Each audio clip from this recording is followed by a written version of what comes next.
Assalamualaikum warahmatullahi wabarakatuh. Perkenalkan, saya Mar'atus Solihah, peserta pendidikan profesi guru dalam jabatan tahun 2025 dari program studi Bahasa Arab pada LPTK UIN 1 Tulung Agung.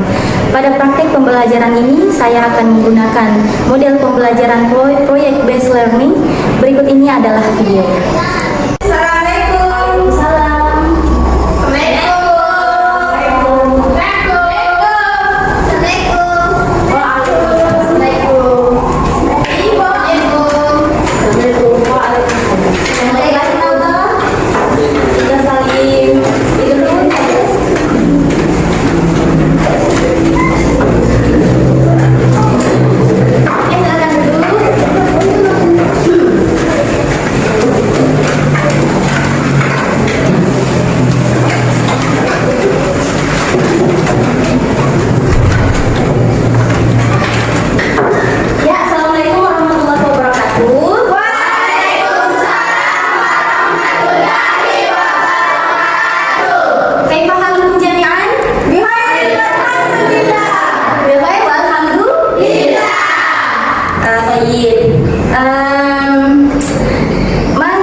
selanjutnya, nah, ada yang bisa lihat di sini, ada yang paham tidak dari tasrif fi'il madi?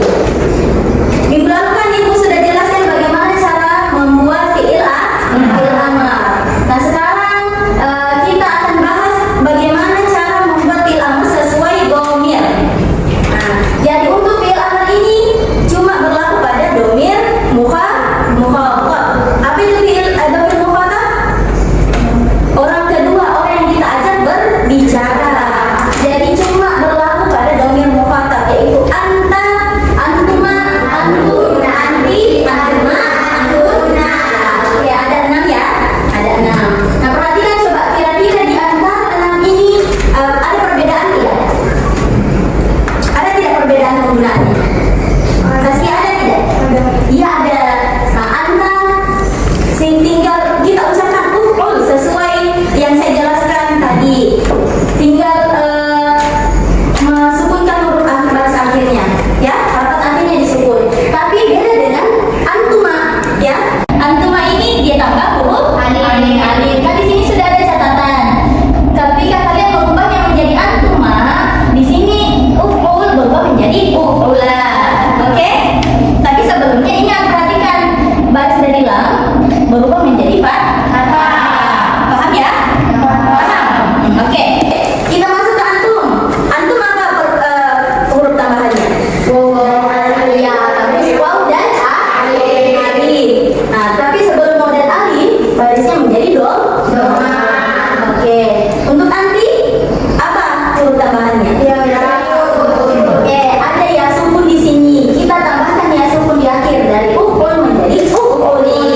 Jadi kalau mau lebih paham, dari uf'ul menjadi uf'uli. Kemudian antuma sama kan yang di atas? Antuma sama, tidak perlu berpikir keras apa huruf tambahannya, karena antuma untuk laki-laki dan untuk antuma perempuan sama huruf tambahannya.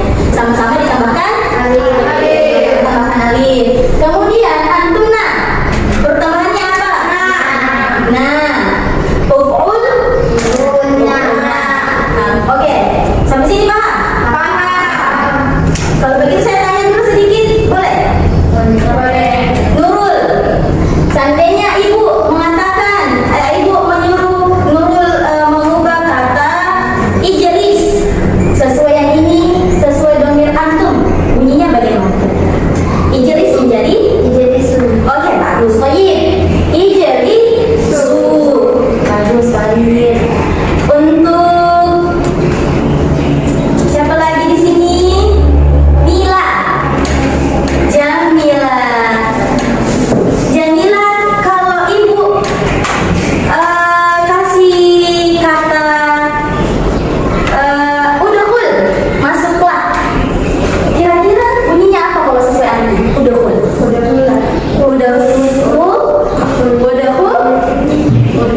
Oke, bagus. Udhuli, tinggal ditambahkan dia sukun di belakang, bunyinya menjadi kasroh di belakangnya. Udhuli. Oke, paham? Ya. Yang lain bagaimana? Paham? Ya. Saya akan menjelaskan dulu biar kalian lebih paham. Ada trik, ibu punya trik supaya kalian lebih paham, supaya kalian lebih memahami bagaimana cara mengetahui fi'il amar itu. Ya, yang pertama pahami ciri-ciri fi'il amar. Ciri-ciri fi'il amar itu apa? Yang tahu? Diakhiri dengan sukun. Pada dasarnya fi'il amar itu diakhiri dengan sukun, itu salah satunya. Yang kedua apa kira-kira? Ya, diawali biasanya diawali dengan alif atau diawali dengan baris yang ringan, seperti alif itu barisnya ringan. Kemudian yang ketiga selalu berbentuk fi'il. Itu apa? Kata kerja. Oke. Yang kedua, perbanyak hafalan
يبارك